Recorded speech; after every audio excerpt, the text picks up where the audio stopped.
Welcome to In Conversation, the space where we connect with individuals whose work is rooted in purpose, impact, and heart. In this Living With segment, we sit down with Mandisa Mtembu, a safeguarding strategist, youth advocate, and co founder of Safeguarding Africa. Mandisa spent over a decade building safer, more emotionally intelligent environments for children and young people. Her work crosses South Africa, Kenya, and Mauritius, where she partners with schools, NGOs, and youth programs to strengthen child protection systems and embedded well-being into every layer of support. In this conversation, we explore the personal and professional journey behind the powerful work, from her background in psychology to the founding of a movement that places dignity and safety at the center of youth development. This is more than a career story, it's a deep dive into what it means to truly live with purpose, to protect potential, and to walk alongside the next generation with empathy and structure. Mandisa, welcome to In Conversation. Thank you. And thank you for the kind words in that introduction. I wanted to just say that I am a safeguarding and child protection specialist, not strategist, although I can help you strategize on how to do that. Yeah. So before, I would like us to start with at the beginning. What sparked your interest in child protection and safeguarding? Was there a particular moment or influence in your life that led you down this path? Yes. So my upbringing is what sparked my interest in child protection and safeguarding, and more specifically, my grandparents. I was raised by two wonderful individuals, the who were my grandmother and my grandfather. And one of the things that stands out for me when I think about my childhood and reflect on how my childhood was, and how I felt during my childhood, the word that comes to mind is that I always felt safe with them. I always felt safe to. Felt physically safe. So they provided a home that was warm, and nurturing, but also just physically safe. Like the house itself was safe for us to live in it. I remember my grandmother would had this rule of no children in the kitchen, because in the kitchen there's heat. The stove is on, people are cooking, there's boiling water. And she used to say, I don't want children in the kitchen because you're going to get hurt. I don't want to be in a hospital holding a child that's been burnt by hot water or been burnt by hot porridge that fell on them. So physically, she just cared about our safety and wanted to keep us safe and healthy. And then emotionally and psychologically, I don't think that she knew those words and was trying to apply those words, but she achieved that. In my home, we could question the rules. We could question whatever she had to say to us. If she said, don't do this or we don't do that, we could ask, but why? And then she would take her time to answer us. She would tell a story. She would use somebody as an example and say, that person did that or didn't do that, and look at how their life has turned out. So she was open to question and to conversation. And then emotionally, my grandmother would physically hug us. She would hug us. She would tell us that she loves us. She would make sure that we felt that she wanted us and she loved us, and that even if somebody outside of the family didn't care about us or mistreated us, she would always, she would console you, and then she'd remind you, she'd say, but I love you. So don't worry about who doesn't love you, because I love you. So I think just that upbringing of just always feeling safe is where this work and my passion is rooted. In that I wish that for everybody. I want every child to feel that way when they are around the adults that are responsible for them, or that care for them, or that teach them, or that are raising them. I want that for every child, to just feel that deep sense of safety on all aspects. Shout out to your grandmother. She did a wonderful job. She did. You hold a psychology honors degree. How has your academic background Mm. shaped the way you approach youth development and emotional well-being? Yes, it's true. I have an honors degree in psychology that I got in South Africa. And when I was studying psychology, I knew at the age of 16, firstly, that I wanted to do psychology, because I did some research. And when I was doing my research, I was looking for college university degrees or college degrees that had to do with providing care to those who need it. So at some point I thought maybe I want to be a doctor. And then at some point I thought maybe a social worker. But then as I was doing research, I found a nice middle in psychology. Psychology deals a lot with physical health. We know that it's a big part of a person's well-being, so we consider it. But also psychology deals with someone's social experiences, right? The impact of their community, of their family on their well-being. So I felt that it was a good middle ground. And it's shaped the work I do because I do my work in a community development style. So I think about where are young people? They are in schools. So that means I must work with the school to make sure that this young person's experience is holistic, right? Where are young people? They are at home. So that means I must work with the parents. Where are young people? They are in community activities. That means I must work with the community leaders. So it's very community focused, my approach, because it recognizes that people exist in relationships. People exist in social settings, and you can, but if you work with one person at a time, you are choosing the long and hard way. But if you work with groups of people at a time, with communities at a time, you're cutting the work down because you're saying, I have some expertise that I want to share with this community. I want to empower people in this community to be able to do some of that which I can do. Right. So in some ways, I want them to replace me. I want them to be able to exist without me, to be able to operate and do what they do without me. But I want to come in and give them the skills, the expertise, and then step away. So and young people don't exist in only with their parents or only with their teacher, right? They exist in many settings where they are being influenced and shaped by adults. And so I want access to all those adults so I can help support them, help empower them, help build their ability to take care of young people and keep them safe. So earlier on, you corrected me when I said you're not a. You said I said you're a safeguarding strategist. You said you are a safeguarding some specialist. Okay, can you tell us what does a safeguarding specialist do? So a specialist, like in any kind of field, right, is somebody who has spent a lot of time on a subject or an activity, and they have become very skilled at it, highly skilled at it, and they concentrate on it. While there are other topics around, but this is the one that they zoom in on and spend a lot of time trying to improve their skills so that they can remain a specialist, but also they focus on a particular subset of the population, or they focus on a particular problem, whether it's socially or medically or whatever, right? So that's what I mean by specialist. Okay.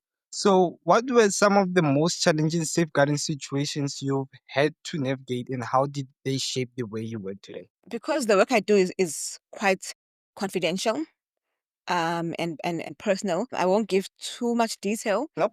but I think the hardest thing about the work, yeah, the hardest thing about this work is when you find a child or a young person coming forward and saying somebody that they trusted, somebody that they depended on has disappointed them by abusing their power, by abusing them, by putting them in risky situations and not considering their emotional and physical well-being.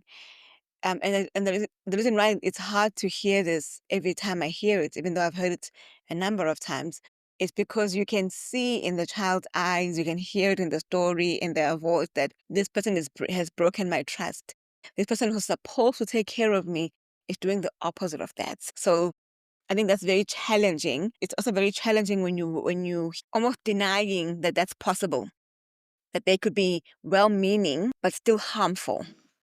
It's difficult to hear that because I can empathize in that it might feel it's hard to admit that you might have harmed somebody out there, right? Nobody wants to own up to that. We all want to believe that we are good people and we are perfect, and we don't hurt other people, right?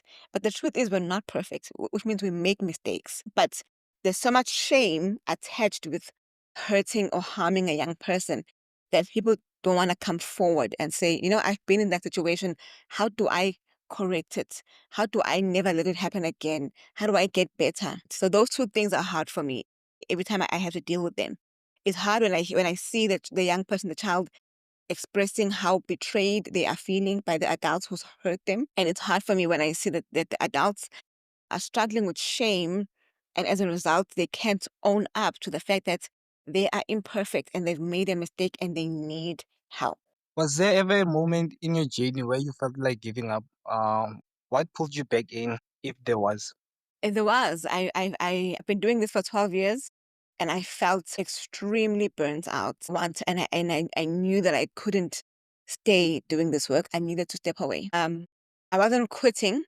I just needed to rest or take a break. So I did that. I stepped away, I rested, and then I went back. Can you share more about how you work with schools and youth programs to build safeguarding systems that are practical and people centered? So what we do is we think of ourselves as a partner with the school. We are a friend of the school. So we can help the school from all angles. So if the school, for example, or the organization that's working with young people does not have a policy at all in place, nothing written down, maybe everything is just like is spoken, but nothing written down, nothing foundational, we help them do that. We can document the policy for them. We can write a policy that reflects the organization or the school, reflects their values, their way of working. Whether you come that role, you must first adopt safeguarding, because safeguarding will guide how you roll. It will guide how you mentor that young person. It will guide how you practice your medicine. It'll guide how you practice your counseling. It'll practice your teaching. It's the base, all human roles, I would say.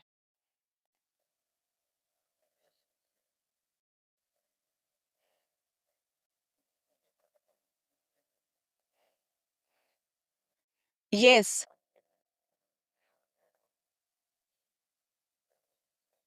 great questions. So yes, that will to everybody. You can just reach out to us and tell us you would like some training on basic safeguarding, on safeguarding as nanny or safeguarding as a teacher or safeguarding as whatever your role is. Use our services, deliver that for you. Right now, our website is in construction, but we are on our LinkedIn page and our Instagram pages.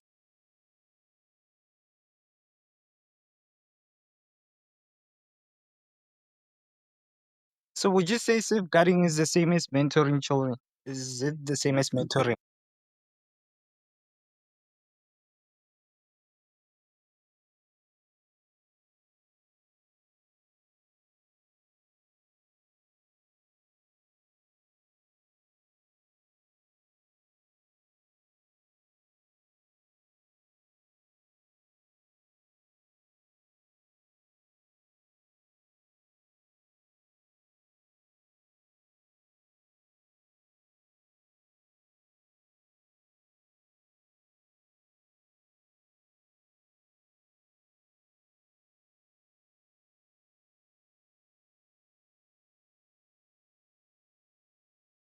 You mentioned training.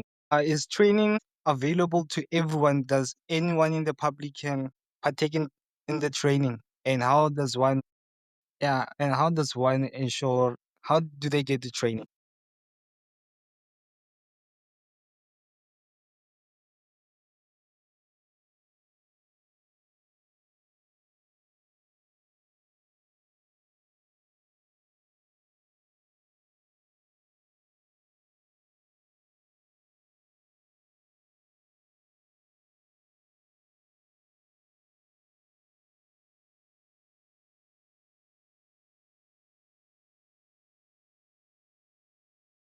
Instagram page. We're active on those two platforms. However, we will also share our contact details with the host so that they can put them on their socials. And then at the end of this interview, you can see how to reach us. Uh, so can you tell us about Safeguarding South Africa? What was the motivation behind co-founding it, and what are some key initiatives or wins you are proud of? So, Safeguarding Africa, is an organization that is available to provide services that empower adults that work with children that care for children, they're responsible for children. We empower you to be able to provide safety for those children, to prevent abuse, to know how to respond and report abuse when you come to know it, as well as how to promote the mental and the overall well-being of a young person or a child in your care. Our name is Safeguarding Africa because we are here for African children. We want to be able to support the young people of Africa, and make sure by making sure that the adults that are responsible for them are equipped, are empowered, and are able to provide support, provide safety, and provide other resources that they are able to provide to those young people.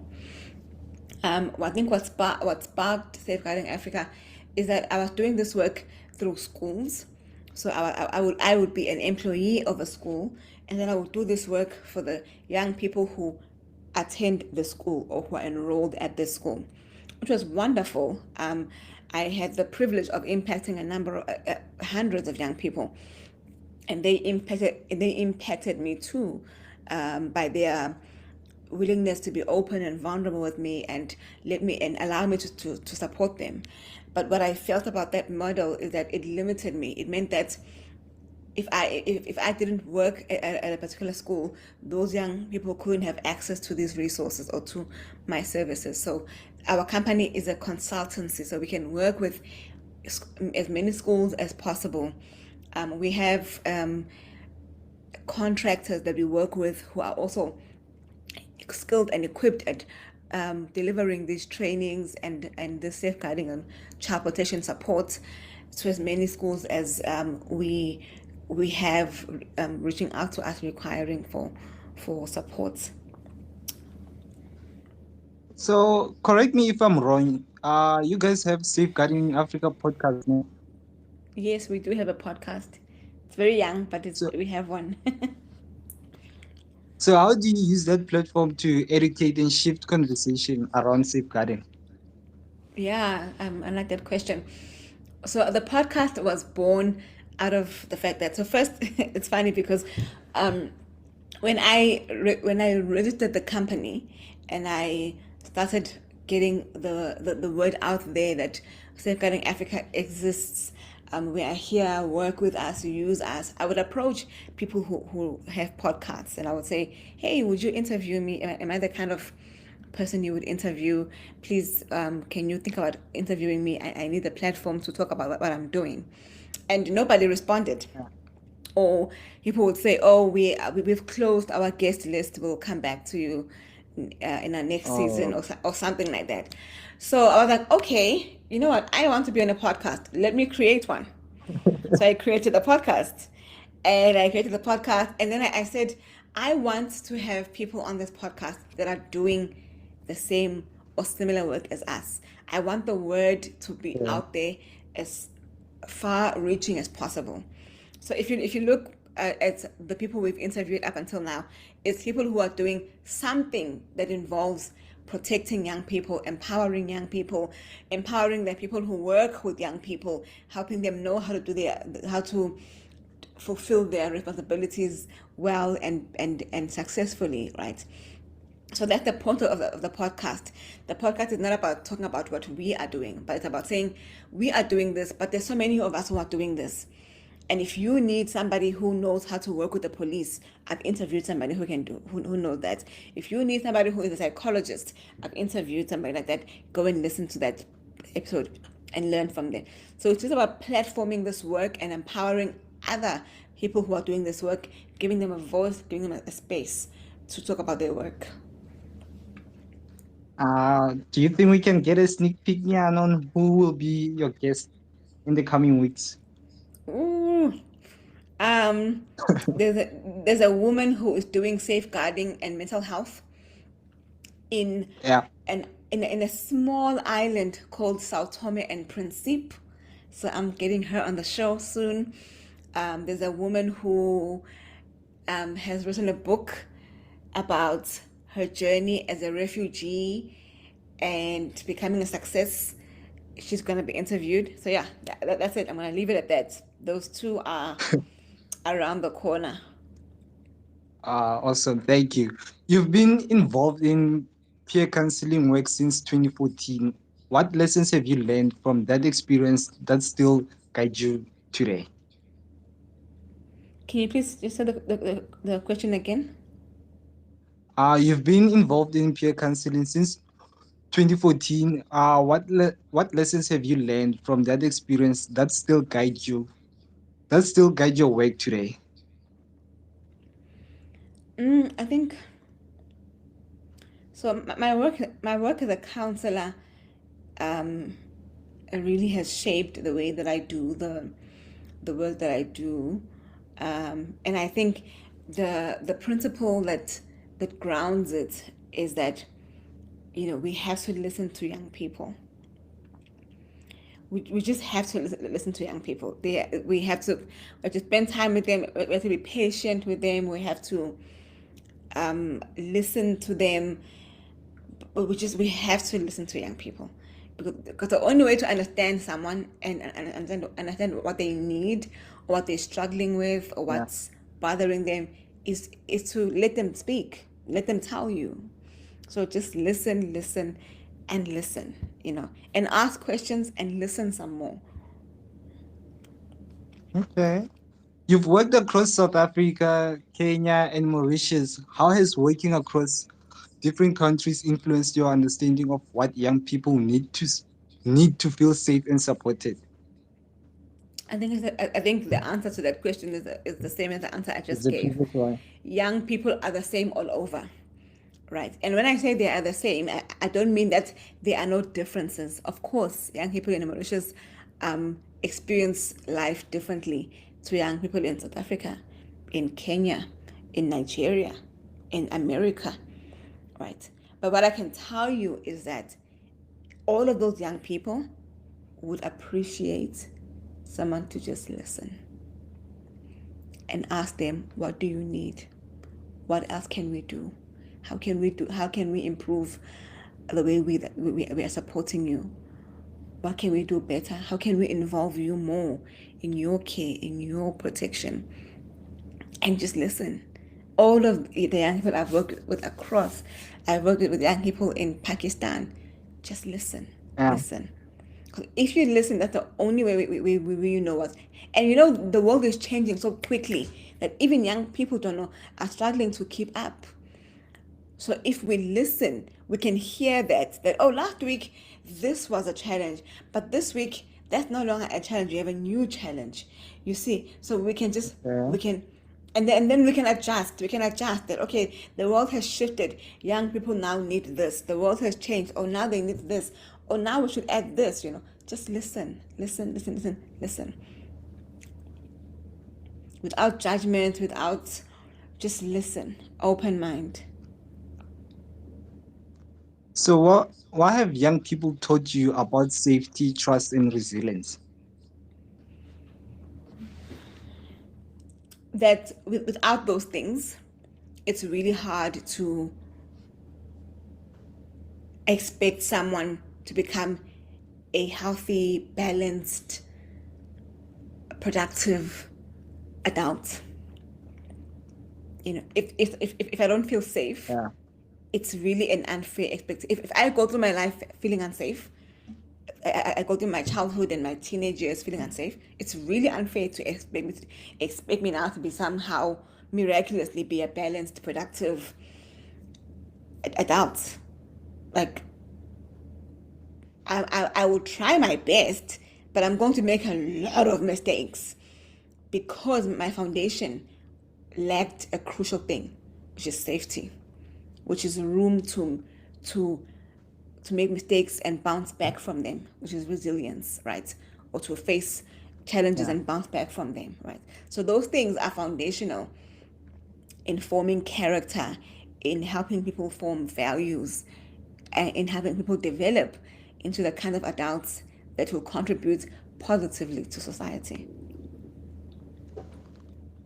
So working with young people can be emotionally heavy. How do you take care of yourself while doing this work?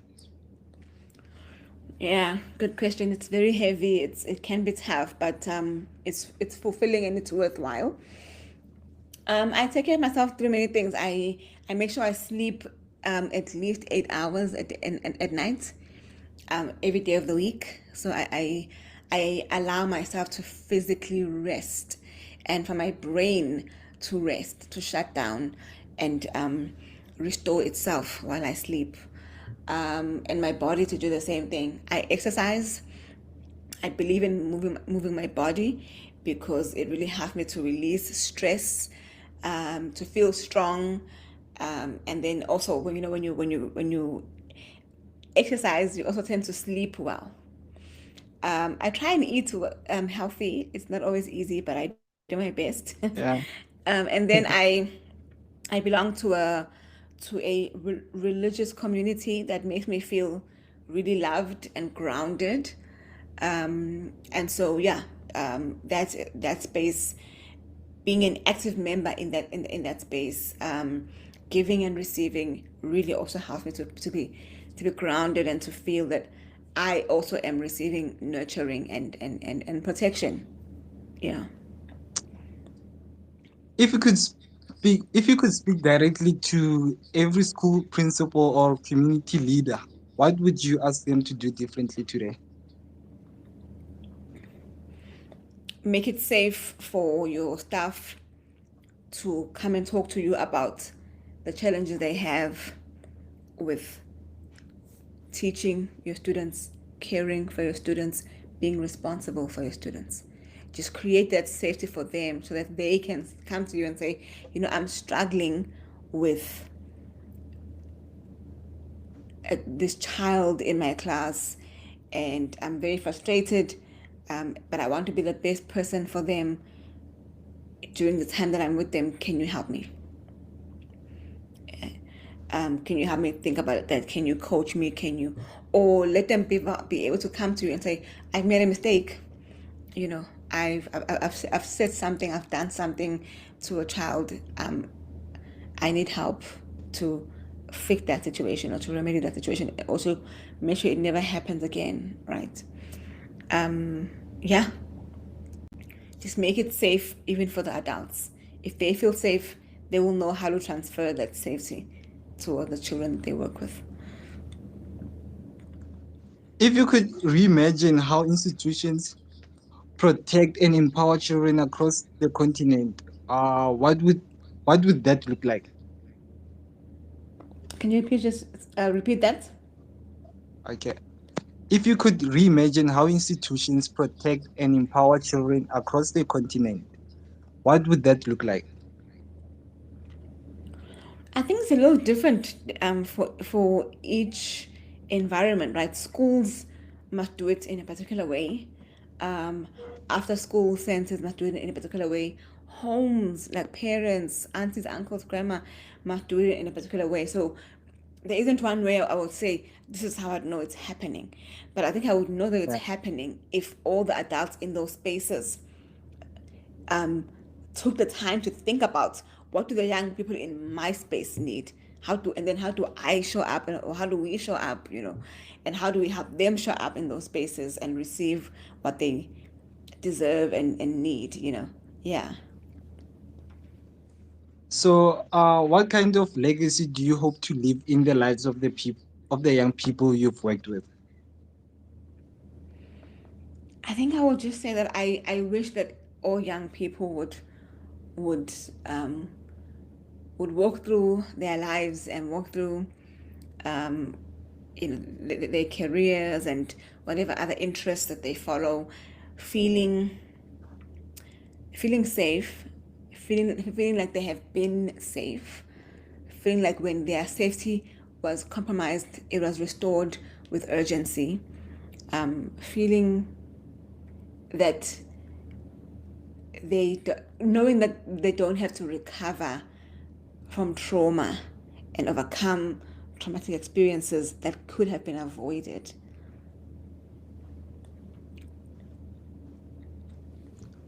Okay. Mandisa, I would like to take this moment to say thank you for taking the time. Thank you for sharing the work you do with us. So I don't know if maybe there's something you want to share with the people before we close off. Okay. I mean, I think one of my favorite quotes. It's a short. It's a. I've shortened it, but it says, "Be who you needed," and I apply that. I try and apply that to every interaction I have. If I'm dealing with an adult who's made a mistake and is open and willing to get support, I'm like, who would I need if I was that adult? Who would I need to help me to not be stuck in shame, but to progress and find ways to continue to being the kind of adult that can be trusted with young people again. Right? I try and be that. When I look at young people, I'm like, when I was their age, who did I need? What did I need? And then I try and be that. So be who you needed. Yeah, be who you need. Be who you think you would need. Just just empathy. Just Yeah. carry. Just empathize. Empathize with people. It goes a long way. Thank you once again, Mandisa. Thank you for being with us. Ah, sorry. Thank you, Mandisa, for having a lovely chat with us. Thank you for having me. Keep well.